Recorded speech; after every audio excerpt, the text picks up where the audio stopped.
Spirits podcast, a boozy dive into mythology, legends, and folklore. Every week we pour a drink and learn about a new story from around the world. I'm Amanda. And I'm Julia, and we're joined today by the host and creator of D-Listers of History, Fayge. Fayge, thank you so much for joining us, and I'm so excited and curious to hear what we're going to be talking about today.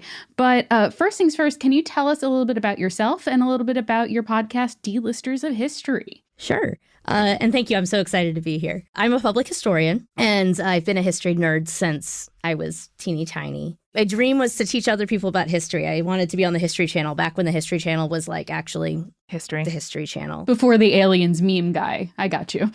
But it's been neat that I've fallen into this. So I work as a tour guide, and my podcast, D-Listers of History, focuses on people who are interesting and important, who you probably didn't learn about in school. We like to say that they're people you've never heard of who changed the world. Amazing. Do you have a personal favorite just to get people started off on the show if they wanted to pick and choose an episode? Do you have a favorite D-lister of history? I mean, it's always whatever the last one I did was. So right now I'm very excited about Uriah Levy. It's also a very long episode because Uriah Levy's life was bonkers. He was the first Jewish Commodore in the U.S. Navy, and what really makes him important is two things. He ended the practice of flogging in the Navy. Nice. Good. Thank you. And he was the one who brought the concept of anti-Semitism into America's legal system. So there was this idea that because in America, Jews didn't have to pay taxes and things like that. So in places like Germany, there was something called a body tax, which was just like, you're a Jew, you have to pay this amount of money. And in America, we didn't have that. So there was this sort of there's no anti-Semitism in America, which is ridiculous. And he was really the one who came forward and said, no, I'm being discriminated against for being Jewish, and that's not okay. And he just refused to be quiet. He was court-martialed a whole bunch of times, mostly for punching people for saying anti-Semitic stuff. Nice. Love to see it. I know about him because I'm Jewish, and he's a Philadelphia Jew. And so it's he comes up in my tours. But I was really excited to dive in deep. One of us. We love a man who was punching Nazis before Nazis were a thing. He would have been all about punching Nazis. The forefather of punching Nazis, I'd say. Yeah. Incredible. Well, people are probably listening to this episode and they're being like, okay, this is super cool stuff. I'm super interested. I'm going to go look at D-Listers of History. But hey, you guys are a mythology and folklore podcast. What's going on? Why do you have Fayge on? And I am so excited to tell them what we're going to be talking about today. So can you please introduce our subject for today's episode?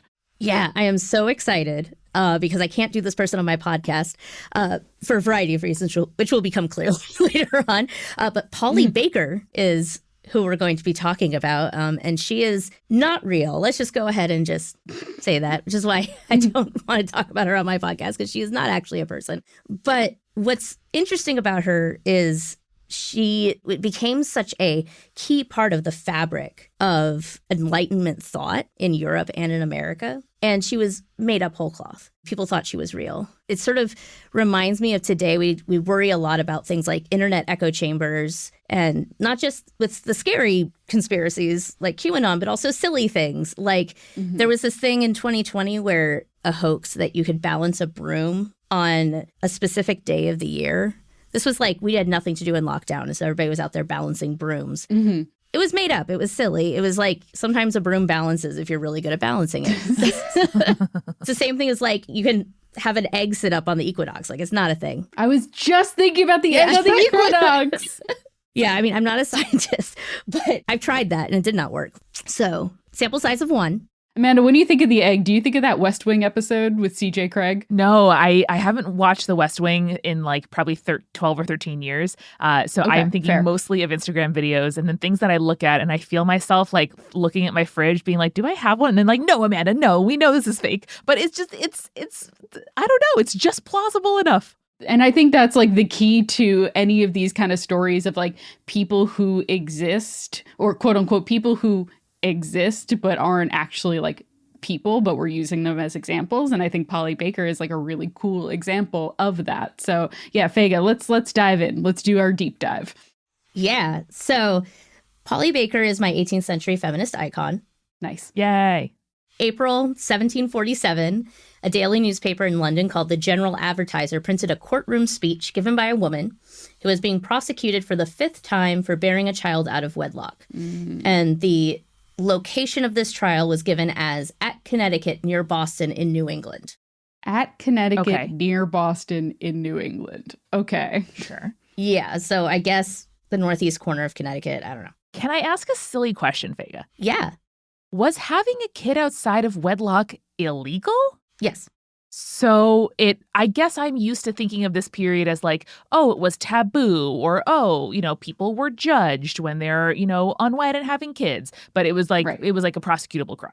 Yes. I believe the crime was technically fornication, And then there's evidence and yeah, got it. depending on the situation, especially in New England, because New England was still very Puritan. Puritan as fuck, yeah. Yep. Yeah. One of my favorite lines from the musical 1776 is, Oh, Julia's best friend? My favorite drinking game, 1776. I love 1776. I love That's telling so good. people 1776 is a better musical than Hamilton. Fight me. You're not wrong in certain ways. I think it's a balancing act. It's better in some aspects and worse in other aspects, but like, The music is worse. I love the music, but Hamilton is better. yeah, that's fair. 1776 ran so that Hamilton could pirouette, maybe? Yeah, sure. Yeah. I'm into it. Yeah, but there's this part of 1776 where there's this plot point that is completely made up and bizarre that Jefferson won't write the Declaration of Independence because he wants to have sex with his wife. He's too horny. Yeah, he won't write because he's too horny. Yeah, uh-huh. And so they bring the wife to Philadelphia. But there's this great part do. where Franklin and Adams are standing at the bottom of the steps at the Graff House where Jefferson was living. I forget exactly what is said, but Adams just goes, "In the middle of the day, Dr. Franklin." In the middle of the afternoon. Yes, 100%. And Franklin goes, "Not everyone is from Boston, Mr. Adams." Yes. Oh my God. It's just a lot of absolutely roasting John Adams for being such a prude. And then you're like, but he also has 8 kids at this point. So he's not that much of a prude. Yeah, he's had sex 8 times, Julia, always at night. He could tiptoe through Cupid's Grove with great agility. Anyway, thank you for this tangent, but Yes, we love a 1776 sidebar here.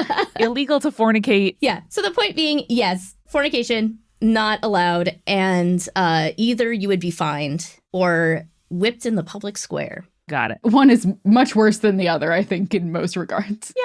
Depending. I would agree. I think it sort of depends on your situation, but I would definitely agree with that. So this courtroom transcript says that the woman in question is this woman named Polly Baker. She comes forward and says that she's defending herself because she cannot afford a lawyer. And the speech is amazing, but it's too long to just read. So I pulled out the best parts. It's all great. Cool. Yay. Actually, it's on the National Archives website if anybody wants to look up the full thing.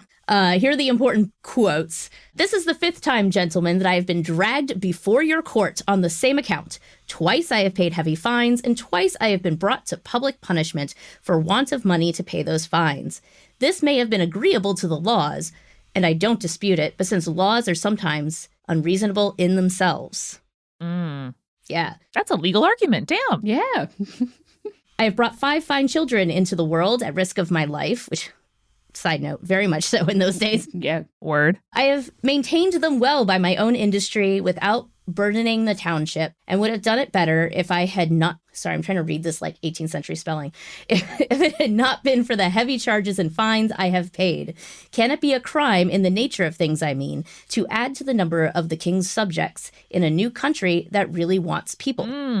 Go in, Polly. Yes. Yeah. Yeah, so we've got this law doesn't make sense, and I'm doing something that you want me to do, and I haven't been a burden on society. I'm paying for my own kids or whatever. You want colonists? Here's colonists, right? They're born on this soil. Yeah. And we would be able to take care of these kids better if you stopped fucking fining me. Yep. Now we get into our fantastic sort of feminist argument. I read this again, and I was like, oh, it's kind of like the Barbie movie. It is kind of like the Barbie movie. Yeah.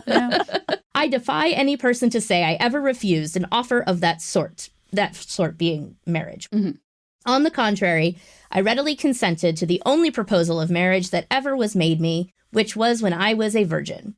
But too easily confiding in the person's sincerity that made it, I unhappily lost my own honor by trusting his, for he got me with child and then forsook me. that very person you all know. He has now become a magistrate of this country. Whoa. Yeah. Whoa!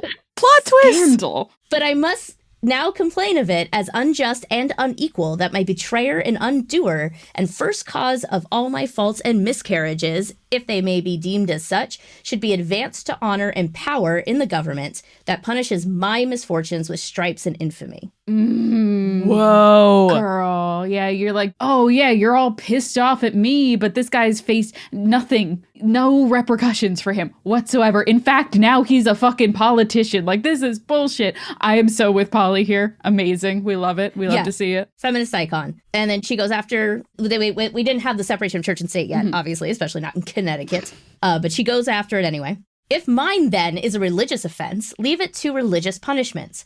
You have already excluded me from the comforts of your church communion. Is that not sufficient? Ooh. You believe I have offended heaven and must suffer eternal fire. Will that not be sufficient? Oh, must I suffer here on earth as well as in hell later on? What need is there, then, of your additional fines and whipping? Yes. Yeah, she's a rock star. Then she goes on this whole tangent about how there's too many bachelors.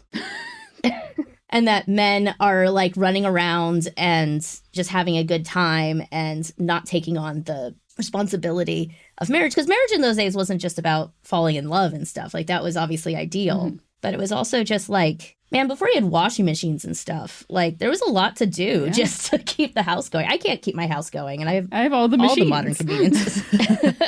Yeah, no, it's so true. And it's also a problem for the state, right? Like, especially a, fledgling theocracy like the United States at that time. They want to put forth the mission of, as she says, like birthing more of the king's subjects and birthing more soldiers and controlling how and when people can reproduce and how they get support for doing so, how tax breaks and other things incentivize people to form family units, divvies up responsibility. It's an absolutely cogent point where, like, if we are going to make laws that say that people must, after being, reaching maturity, make family units of their own in a specific size and shape, then each person has to do their part. And you can't just say that me bearing children that someone else got on me and did not, come up with all the benefits. You can't just punish one of us. Come on. Yeah. Yeah. And she actually suggests, as a solution to this problem, bachelors be fined double the amount of money that is fined for fornication each year that they are unmarried. Oh my gosh. Hey, these are some materialist solutions here. Yeah. I also love this because Amanda has, in the past couple of years, gotten me really into Regency romance novels. And I'm like, all the plots to this could be solved if we had just implemented what Polly had suggested here. Yes. There's a lot of that in Polly. So her final thing, which to me is just the slam dunk. This is how she finishes out the speech. I love this. I read this and I was like, I love Polly. I have no choice but to stand. The duty of the first and great command of nature and of nature's God, increase and multiply. A duty from the steady performance of which nothing has been able to deter me, but for its sake I have hazarded the loss of the public esteem, and have frequently endured public disgrace and punishment, and therefore ought, in my humble opinion, instead of a whipping, to have a statue erected in my memory. Yeah, Polly. Sorry, I'm too good at nature's mandate, people. Yeah, so that's her slam dunk. Damn. And then the story goes on to say that Polly is then freed of her charges and marries one of the judges the next day. She marries the judge the next day? Yeah. What? Fascinating. Some judge is like, oh, like Bill over there is going to screw you over. No, I'm smarter than him. One, please. I need like a Bridgerton spin-off Netflix miniseries of Polly's life leading up to the romance of the judge and then them getting married. Like that would be pretty amazing. That's what I need in my life right now. So good. So Fayge, as a historian, are there any orange or red flags for you at this point? Like, I know the name Polly is kind of like a low class-ish like nickname. Is Polly's name or anything about this story or how it was reported giving off maybe not totally true to you? The one big thing is that women typically were not allowed to speak in court. That'll do it. I think it varied from colony to colony and even city to city.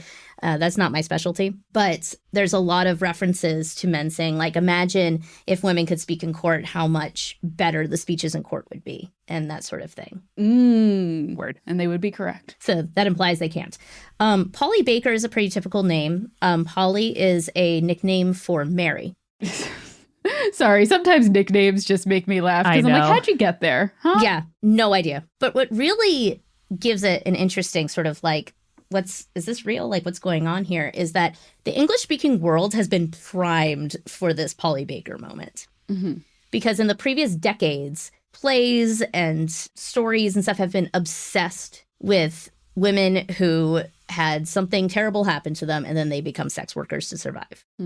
We still love this. Right? Like, this is... So the fallen woman, right? Yeah. Yeah, or... Pretty Woman. In Westerns, it's called The Whore with the Heart of Gold. Yes, of course. The English-speaking world loves this stuff. And the first notable example of this comes from Daniel Defoe in 1722. He's most famous for writing Robinson Crusoe. He wrote a bunch of other stuff, too, though. And one of the ones he wrote was named Moll Flanders. Moll being another nickname of Mary. I read this in school. Oh, really? I didn't, but I've heard of it. I have not read it.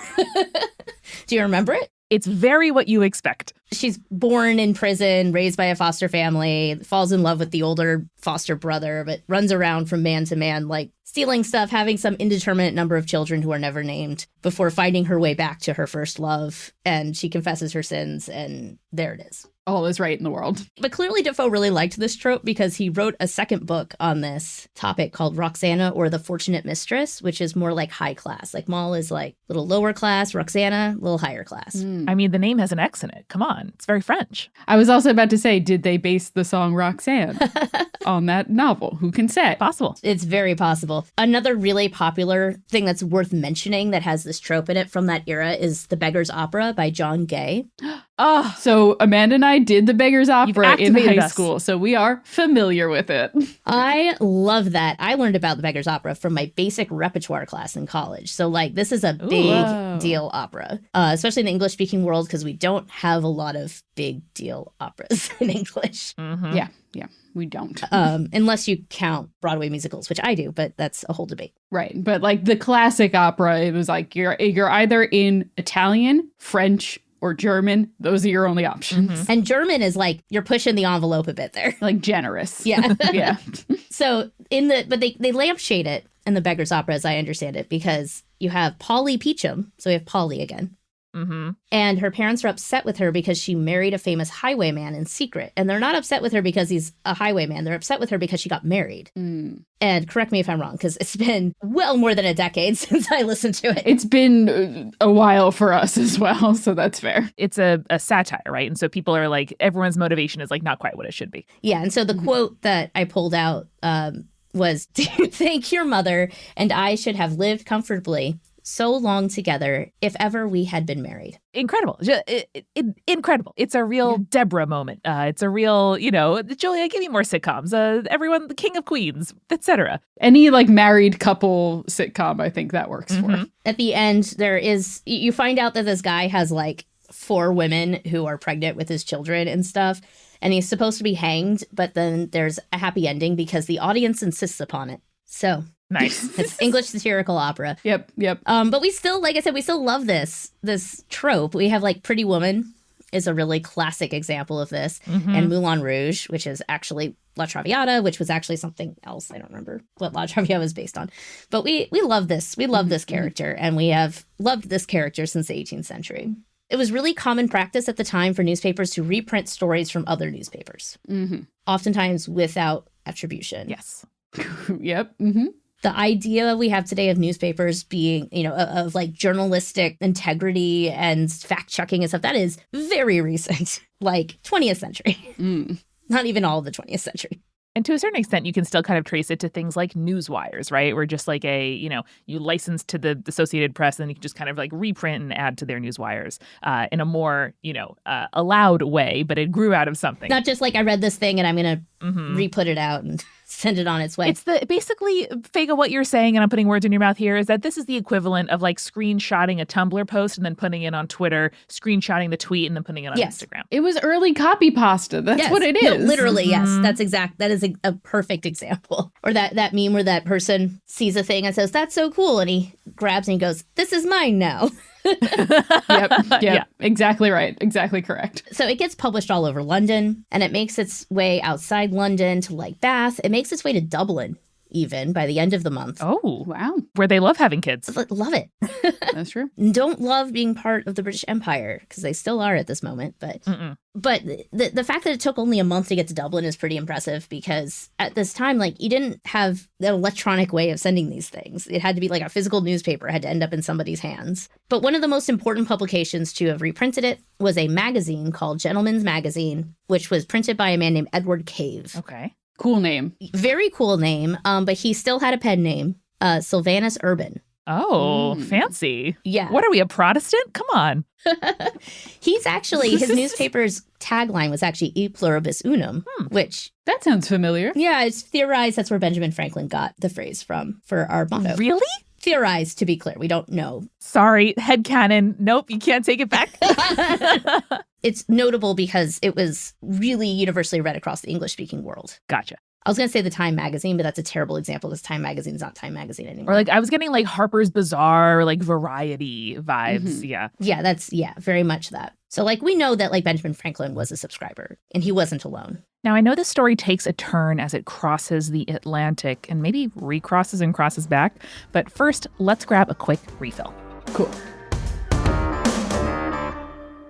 Hey, this is Julia, and welcome to The Refill. Let's start by thanking our newest patrons over at patreon.com/spiritspodcast, RJ, Music Chica Mia, Pamela, and Sarah. Welcome, welcome, welcome. You join the ranks of our supporting producer level patrons: Alicia, Ann, Ariana, Ginger Spursboy, Hannah, Jack Marie, Jane, Neaselkins, Lily, Matthew, Nathan, Phil Fresh, Rico Like, Captain Jonathan Malachi Cosmos, Sarah, and Scott, and of course our legend level patrons: Audra, Bex, Chibi Yokai, Jeremiah, Morgan H, Sarah, and Bia Me Up Scotty. And you too can join us at patreon.com/spiritspodcast today to get some cool rewards like ad-free episodes, or recipe cards for every single gosh darn episode, or fun stuff like tarot card readings that I do on every solstice and equinox. Check that out again at patreon.com/spiritspodcast. I don't have a recommendation for you this week, but I do want to recommend that you buy tickets for our tour.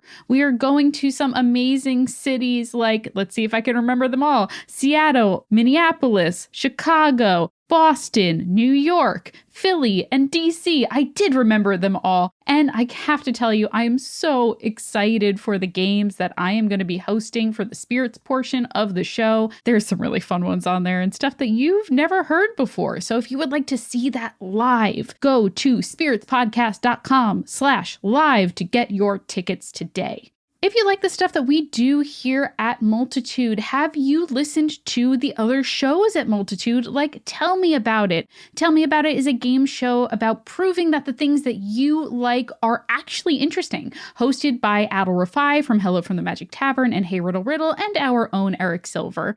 Adel is playing an eccentric billionaire who forces guests to come on the podcast to prove that their favorite thing is interesting and cool. Through a series of wild games and challenges put together by audio butler Eric, guests are scored based on the quality of their answers, or, whatever Adel is feeling at the moment. Think of it as kind of like podcasting Taskmaster, or just really an in-depth conversation about something that your friend is super into, mixed with like hunting humans for sport, like the most dangerous game. Check out the backlog of episodes in your podcatcher by checking out Tell Me About It, the most fun podcast run by a multi-billionaire. This episode is sponsored by BetterHelp. And here's the thing. There's a common misconception about relationships that in order for them to be right, they have to come easily. And I think anyone who has been in a relationship knows that that's not necessarily the case. Relationships take work. Relationships take communication. And relationships require everyone to put more than just their half of the effort into it. But sometimes you need like an outsider's perspective, or you need to learn certain skills in order to make those relationships work. And therapy can be a place to work through the challenges that you face in all of your relationships, whether they are with friends or work or your significant other or anyone. And I know that I talk to my therapist on a weekly basis about the relationships in my life, my familial relationships, my relationships with my friend, my relationships with my husband. And I know that if you're thinking of starting therapy, you should consider giving BetterHelp a try. It's entirely online, designed to be convenient, flexible, and suited to your schedule. Just fill out a brief questionnaire to get matched with a licensed therapist and switch therapists anytime at no additional charge. Become your own soulmate, whether you're looking for one or not. Visit betterhelp.com/spirits today to get 10% off your first month. That's BetterHelp, HELP.com/spirits. We're also sponsored this week by Naked Wines. And has this ever happened to you where you walk into a wine store and you just have no idea what wine to get? It can be a little overwhelming, like going into that store and being like, I forget what kind of grapes I like, or I'm making a dish. Do I go with red wine or white wine or something in the middle? Like, what do I get for this? I have kind of taken the guesswork out of going to the wine store because I have gotten Naked Wines. And this podcast episode is sponsored by Naked Wines. Naked Wines is a subscription service that seamlessly connects you to the finest independent winemakers on the planet, so you get a box of the market's best quality wines however often you'd like for a fraction of the price that you would normally pay in stores. They connect winemakers and wine drinkers directly, allowing for vineyard to your door delivery at up to 60% off what you would pay in the stores. And as a result, you get exclusive access to hundreds of top quality award-winning wines at huge savings, making Naked Wines perfect for any type of wine drinker. I know that I received a box from Naked Wine and I opened it up and I had a bottle of one of my favorite types of wine, which is a Barbera. And sometimes a Barbera can be a little too acidic forward, can be a little bit like, a little bit too heavy sometimes. The Barbera that they sent me, oh my God, so freaking good, just smooth, but delicious and robust. It was truly incredible. So if you want to make your wine drinking and wine buying a little bit easier, head to nakedwines.com/spirits and click enter voucher in the top right when you get to the website and put in spirits for both the code and password to get 6 bottles of wine for just $39.99 with shipping included. That's $100 off and less than $7 per bottle. That's nakedwines.com/spirits and use the code and password spirits and grab 6 bottles for just $39.99. One last time. That's nakedwines.com/spirits, code and password spirits for $100 off your first 6 bottles. And now let's get back to the show.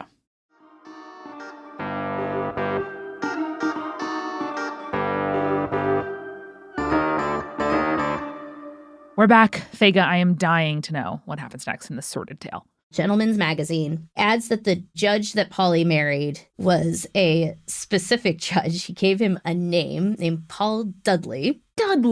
And says that they had 15 children together. So 20 total is what I'm Yes. getting from that. Girl. It's a lot. And she even said in her speech, she's like, I'm putting my life on the line every time I have one of these kids. Yeah, go forth and multiply, I guess.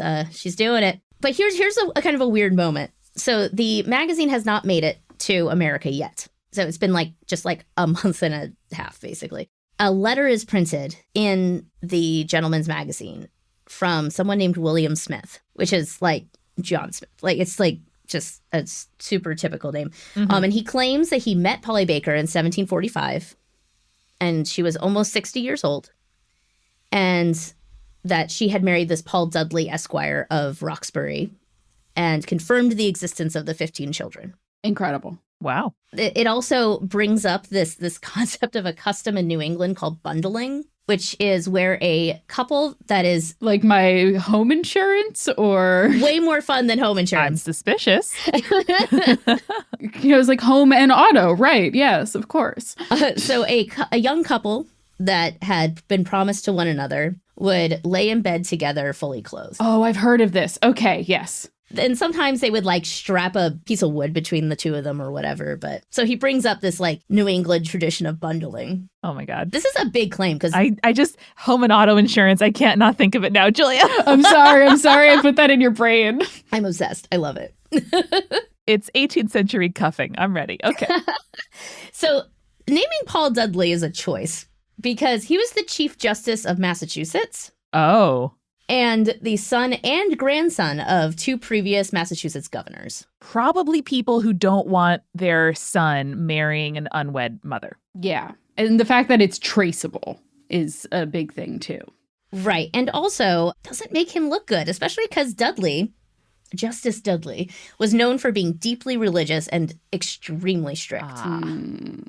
Yeah. So this is a big claim. And it was sort of like a quasi-anonymous, like Yeah. pen-named letter. Okay. William Smith. We have no idea. Could have been anyone. But what's interesting, and I'm putting a pin in this because it'll come back, this letter came out in the paper, this letter that has information that you would think would come from an American, because I met her I was there. in Connecticut or whatever, before the story made it to America's shores. Oh, So it okay. feels like outside corroboration, right? Yeah, so we're going to put a pin in that. Not long after, somebody else named L. Americanus, Cool name. which is definitely a pen Uh-huh. name. Quick, let's just go around the horn. What do we think the L stands for? Ooh, for some reason, my brain said Bartholomew, but starting with an L, so Lartholomew. Great. Thank you, Julia. Great, Fayge. Honestly, the first name that came to my mind was Larry, which is Lawrence is doable. Lawrence Not is my doable. type. I'm here with it. And mine is Lonnie Love, because I've been watching a lot of Drag Race. So great. Yeah, so L. Americanus writes a letter that is also then printed in Gentleman's Magazine saying that this could not have been Paul Dudley because Paul Dudley never presided over courts in Connecticut and he was married to the late daughter of Governor Winthrop and had no children. Okay. Makes that hard to do, sure. It also kicks up a fuss about this bundling thing. It says that that was only practiced by the, quote, lowest sort. Yeah, it was more of a like working Oh. class kind of situation than a upper crust situation. I don't know. I'm simply picturing like the English blue bloods doing it. This sounds very upper class to me. It just sounds Yeah. very 18th century to me. It's like Yeah. plausible yeah. deniability. We have our clothes on, right? Everything's fine. Purity culture. So it does finally make its way to America in July without the debate between Williams and Americanus, because of course that's happened after the papers would have left. We're on crossing the ocean time here. Yeah. Yes. They got printed all over the place in most major cities. The only city that didn't print it, interestingly, was Oh, Philadelphia. Interesting. Maybe too close to the source. And my favorite reprinting was this Maryland Gazette by this guy, Jonas Green, who claimed that the version that had been reprinted was not accurate and he of had an course. accurate version. He does not explain why he has this more accurate version. But his version includes the following line: reflect a little on the horrid consequences of this law in particular. What number of procured abortions and how many distressed mothers have been driven by the terror of punishment and public shame to imbrue, contrary to nature, their own trembling hands in the blood of their helpless offspring. Nature would have induced them to nurse it up with a parent's fondness. This the law, therefore, this the law itself, that is guilty of all these barbarities and murders. Repeal it then, gentlemen. Let it be expunged forever from your books. Holy shit. I know, right? Going hard. Also, checks watch. Exact same arguments happening right now. Yep. Just wild that we're still doing this. History's like an Ouroboros. So, also at this time, Paul Dudley finds out. I'm picturing him at like a very classy breakfast table, reading and like opening a magazine and then going, "What now? What happened? I'm catching strays in England." All of his like servants and stuff talking behind their like whispering behind their backs. Yeah. Yeah. So he's mad, apparently, because a year later in 1748, Edward Cave publishes this like very groveling apology to Paul Dudley. Sure. Makes sense. So this speech continues to be reprinted, even once the newspapers are done with it. And it gets reprinted in books, especially by deists. So deism was a really popular philosophy during the Enlightenment period. There's variety of types of deists and stuff, but the general thrust is that God created the world and then just left it to run on its own. It's like the great watchmaker. Yeah, the shorthand is always the watchmaker god, the idea of like everything's in its place and now I'm just going to leave it alone because everything's going to run the way it's supposed to. Yeah, and so the deists said, okay, so given that, there's this, this idea of natural law versus church law, and they're not necessarily the same thing. Mm-hmm. And the churches didn't like this very much because it's implying that their laws were made by man, not by God. Important. Yeah, that caused a lot of uproar in society and politics and so forth. And a lot of the stuff in our founding documents is based on these ideas. I mean, Thomas Jefferson, his wall between church and state and so forth, was likely inspired by the writings of deists. Mm-hmm. So how do they get in the mix? What's their beef with Polly? Oh, they love Polly. They stand Polly. Yay! We're big fans of Polly out there. Great. So this comes into the deists, well, in a variety of ways. But the really famous one is in France in the 1770s. This guy named Abbé Raynal, he started his career as a Jesuit priest, which is why it was called Abbé. But he got kicked out. We don't know why. Cool. I have some thoughts. Mm-hmm. And he became a noted Enlightenment author. He wrote about Polly. But this guy was clearly a character because people either loved him or hated him. Also got kicked out of being a priest, so you got to think that he's, stirring the pot a little bit out there. Not just a priest, but a Jesuit priest. Like Jesuits, as I understand it, are pretty interested in like intellectual thought and like questioning. And, yeah, they're all about learning. Yeah.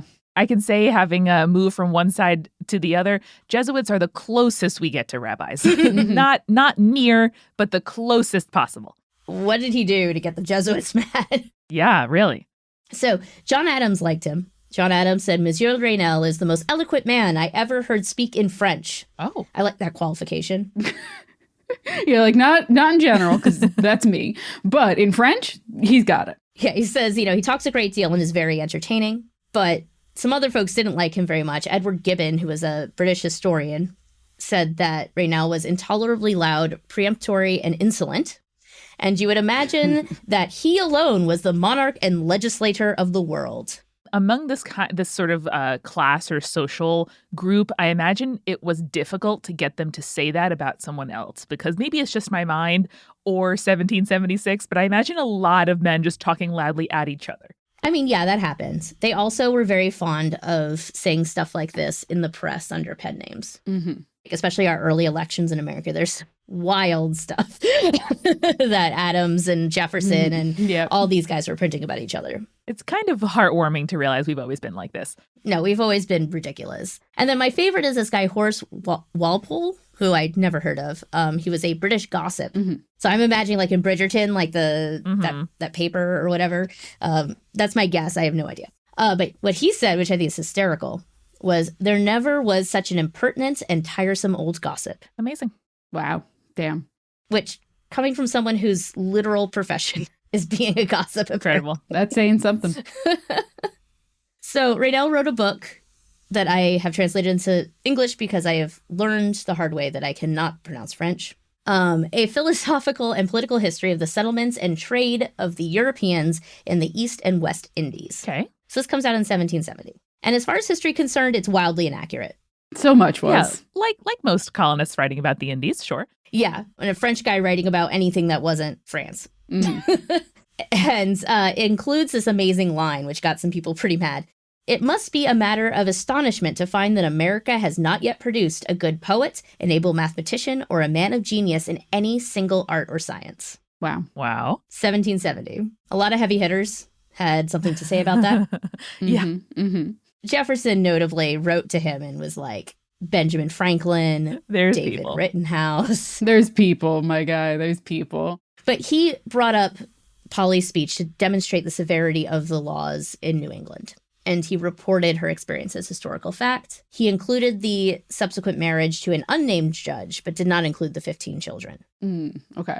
And he added quite a bit of vitriol to Polly's part, mostly around how unfair it was that women could pay for one act for the rest of their lives, but men did not endure that. Wow. True. Facts. Yeah. And Polly kind of got at that with her statement being like, this one guy, he promised he was going to marry me and now he's a magistrate and here I am. So what's up with that? Well, Raynal added a few lines that make it even more clear. That's what she's saying. No, gentlemen, heaven is not merciless and unjust as you are. Wow.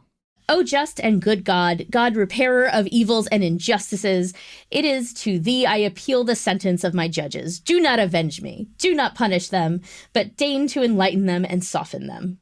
What a good Christian woman. This is there's parable vibes coming for me now. Right. Oh yeah, it's very like forgive them, God, they know not what they do.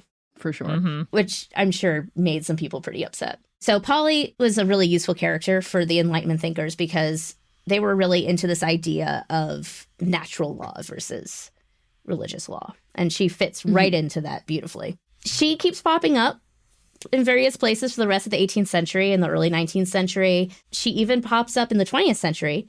There was a history called A Social History of the American Family, which was considered like a seminal text for historians to read at one point in time. And in the 1945 edition, she is included as historical fact. Wow. Okay. Interesting. So we were like claiming her well into modernity. Yes. And there was another American Law Journal, which has Supreme Court decisions in it and stuff, printed her case. Wow. I mean, it seems like something that would be very easily verifiable. Did no one bother? Or what's the story? How did this become codified? Or were they just taking like the newspapers at the time at their word? I think it's a little of both, like taking newspapers at their word, which you should never do when you're doing historical research. Fair. It isn't that easy to verify this stuff because it was all handwritten. And especially 1945, to verify it, you'd have to like go to Connecticut and find wherever these documents were held, hope that they even had the documents from that era, read through hundreds and hundreds of pages to find this person in like old, like handwritten, faded, like it wasn't that easy. By 1945, it's not easy to verify. And at that point, you know, the likelihood of it having burned in a fire, having like, you know, gotten water damage from a storm and had rotted away. Like there are so many things that could have happened if there theoretically were like copies and proof that you simply, you know, because archivists to a certain extent didn't always do their jobs appropriately because we didn't enlist a lot of care into that aspect of history. It's very likely that even if it did exist, you might not be able to find it anymore. Yeah, like the holding on to old stuff, so to speak, is pretty new. Like here in Philadelphia, we don't have Benjamin Franklin's house. The only house that Benjamin Franklin ever lived in is in London. Wow. Surprising. You know what? They needed a road to connect Chestnut Street and Market Street. So yeah, like Boston's lucky that they still have the Paul Revere house. Like that's it at the end of the day. Like we like genuinely don't know if these people are going to be historically important. And so a lot of people are like, well, we're just going to tear it down because we have to build new buildings. Just because one guy lived here one time doesn't mean we're not going to do that. Well, with all these challenges in place, this again might be a very basic question for a historian, but how are we certain that she wasn't real? Good question. This book by a historian named Max Hall. I actually found this book when I was in New Orleans on a solo trip. I was on Bourbon Street and I was drunk in the middle of the day. I found a used book shop and I used book shopped drunk and I found this book. Honestly, the best activity to do while drunk, in my personal opinion. So yeah, I actually still use the bookmark that was from the story, even though I don't usually use bookmarks just because it makes me smile every time. But Max Hall somehow stumbled across Polly and just like made it his life's work to find every reference to Polly anywhere. Bless you, Max. One of those references refers to where did Polly come from? Who wrote Polly? And we know that. Whoa, we know the person behind the tale? While in France, Benjamin Franklin liked to hold court in his home in Passy. As one does. The nobility and great thinkers of France loved him. He was very popular, in part because he knew how to play up his Americanness. Like he was the wealthiest man in America at the time. He was part of our new aristocracy, so to speak. But when he went to France, they were expecting him to wear homespun and fur caps. So that's what he did. Yeah, he like fully like just loved to wear like a raccoon hat, and, like would sometimes fully dress as like a Native American, and because that's what France expected him to be like.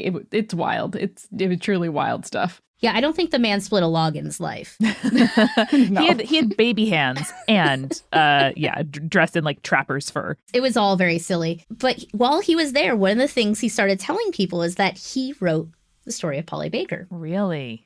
It was used as a little bit of a gotcha for our buddy Abbe Raynal, because the Americans were very upset with him for saying that we hadn't produced anybody of note in any situation. We're like, well, I know that this one part of your book isn't true because Benjamin Franklin told me that he wrote it. And Ben Franklin was known for his comedic writing and for his hoaxes. Yeah. One of his first moments as a writer was as a teenager when he fooled his brother into printing these letters from someone named Silence Dogood, who was a woman. Mm-hmm. Silence Dogood. I love Silence Dogood. Middle-aged woman, Ben Franklin, Silence Dogood. Mm-hmm. Yeah, so this is well within his wheelhouse here. Mm-hmm. And what really gives veracity to this claim that Benjamin Franklin had of writing Polly was, first of all, John Adams talked about it. And John Adams, by this point, was 100% done with Benjamin Franklin's bullshit. Yep. He wrote the most scathing letters to the Congress that were like, this guy is inappropriate. He's carousing with women. I walked in on him naked once. Yep. Poor John. Which I'm so glad we know that happened. Yeah. And so the fact that John Adams brought it up as an example of Franklin's amorality. Mm-hmm. He made up this salacious tale. It also follows Franklin's writing style. Franklin also grew up in Boston, so he was well aware of New England's various puritanical stuff. He was also a voracious reader, and he was likely aware of some similar cases that had happened around that time. Most notably, 1745, which was 2 years before Polly was printed, a woman named Eleanor Kellogg was punished for bearing her 5th child out of wedlock. There it is. There it is. Sometimes you just need that little nugget as an author and you just fly away with it. And also the fact that it wasn't printed in Philadelphia. Mm-hmm. Because it's weird. This thing was like catching fire across the English-speaking world, but Benjamin Franklin's papers did not print this story. That's right. Too close to home, didn't want to be connected to it. Oh, yeah, especially because he had a child who was euphemistically called a natural child. Ah. His first son, William, is generally accepted to be the son of Franklin and some unknown mother. Wow. He also then decided to stay loyal to the British. He was the last royal governor of New Jersey. Oh, yeah. He was like the governor of New Jersey and got arrested for being a loyalist. And then after the war ended up like still maintaining office somewhere, if I remember correctly. Yeah, he's Sunday dinner's a little awkward. A little awkward in the Franklin household. And on top of that, I don't know if this is related to this. The book didn't mention this, but I think it's pertinent. Franklin was not actually technically married to his wife, Deborah. They had what was called a common law marriage. So it wasn't like illegal. It was kind of in this weird gray area legally. Her parents didn't want her to marry Benjamin Franklin because they thought he wasn't going to amount to anything. Mm-hmm. A misread. I decided to marry some other guy who then stole her dowry and ran away to the Caribbean. Oh, shit. Never to be heard from again. So Franklin then married her. And there's some theories that, I mean, obviously they knew each other and liked each other, but there's some theories that it might have in part been a marriage of convenience because Franklin comes with this child. You know, if you marry Deborah, you're potentially being tried for bigamy if this other guy ever shows up again. Yeah. Like we said before, marriages were in part just being able to function in society in 18th century. It's like a driver's license. You need some kind of contract to function. Yeah. So Franklin just already has beef with marriage laws in general in the colonies. And he might not have wanted it printed in his papers where people might be like, that seems kind of similar. To your situation, Ben. Hey, wait a minute. So the question becomes, why London? What is happening here? Fine, not Philadelphia, but why not someplace closer like Baltimore or Boston? Literally anywhere that was on this side of the Atlantic. So Max Hall, the author of this book, who did all this research on Polly, theorizes that it was either Benjamin Franklin himself or a member of his philosophical society, the Junto, Okay. who he probably read the letter to as just sort of I wrote this funny thing, sent the speech to someone in London who is connected to the publishing houses. This is also further supports the idea that it's Franklin because Franklin spent time as a journeyman printer in London. And he still had contacts. He had contacts in the printing world, the rest of his life in London that he wrote to, including someone who worked for Edward Cave.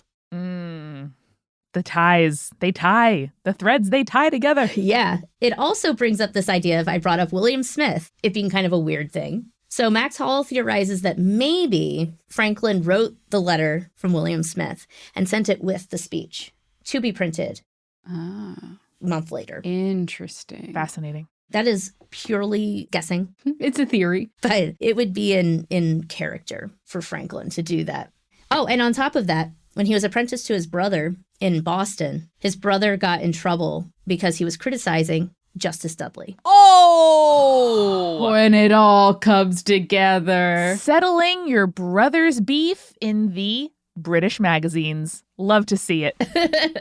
Incredible. Oh my gosh. Fayge, this was like an episode of Unsolved Mysteries resolved. This is incredible.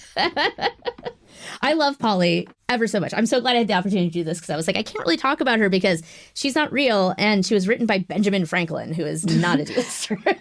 You could do a whole series, though, just on Ben Franklin's like pseudonyms. Yeah. I feel like that would be really fun. Oh my gosh, so many.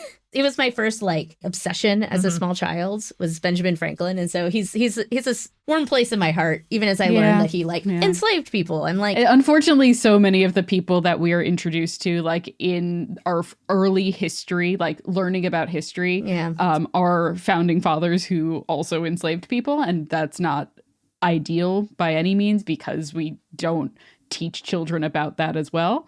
So we have these soft spots in our hearts for these extremely flawed and terrible men because that's the way we're taught. Yeah. When I'm defending Benjamin Franklin, I like to make note that people make a lot of fuss about him carousing with women in France and things like that. Mm-hmm. But all of those relationships were, as far as we can tell, consensual. Yeah. And not just consensual between him and the woman, but like we have letters from the husbands of these women who knew and were like not just okay with it, but they were into it because it was like good for their social standing for their wife to be like a mistress of sorts of Benjamin Franklin. Like, thanks for taking care of my hot wife, Ben. We get to talk about it at the Gentlemen's Club. Really cool. Appreciate it. Yeah, like they were like together, like they both had gout at the same time and they like wrote letters to each other. Like from the perspective of their gout, it's very weird. Oh my God, yes. God, we're such weirdos and we have been the whole time.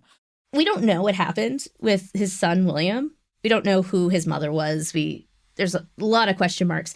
But there's something to be said for usually it's not the man who's coming with the child. Mm-hmm. You're right. I guess I assumed a sort of tragic circumstance for why that is, but it's possible that William's mom went on to live a fascinating and full life on her own accord. Or it was tragic and he still took responsibility for the kid. Yeah. He could have walked away and nobody would have thought a single thing of it. It's actually how he got onto the boat to go to Philadelphia is he lied and said that he had gotten a girl pregnant and he was trying to run away. Oh, classic Ben. Yeah. So Polly Baker can be seen as just like a quirk of history, like just kind of a funny story that's just funny on its own merits. But what I think is really, what it really shows is that humanity's always been kind of guileless, Yeah, especially when something supports our preconceived notions. Yeah. The deists loved this guest because she was saying exactly what they wanted her to say. And also that we've always had a sense of humor, especially on Franklin's part. Mm-hmm. Mm-hmm. And she is demonstrative of some really important debates in the 18th century that are still happening today and became central to the formation of our Constitution. Like, namely, how much say should religion have in our laws? And which morals are universal and which ones are religious dogma? These are questions that the founders then had to grapple with when they wrote the Constitution. And I think, thank goodness, they decided to just separate religion and the law. But that wasn't a foregone conclusion. 100%. So much resonance for us now. And this is such an interesting myth and constructed narrative for a purpose, even if the purpose is fun and maybe revenge. I'm taking so much away from it, and I'm going to be thinking about Polly and her story and that badass speech for a long time to come. Yes, me as well. And Fayge, thank you so much for bringing the story to us and telling us such a wonderful tale, a hilarious tale. Can you tell people a little bit more about where they can find you and your work so they can hear other fantastic tales like that? Yeah, so Delicious of History is on all the various podcatchers. And you can find both the podcast and our socials and stuff on our website, deliciousosofhistory.com. And we're basically just Delicious of History on everything except X, because I was just like, I can't. Fair enough. Can't deal with this. Thank you so much again for joining us. And remember, listeners, next time your speech is published in a bunch of newspapers and maybe it was written by Ben Franklin, stay creepy. Stay cool.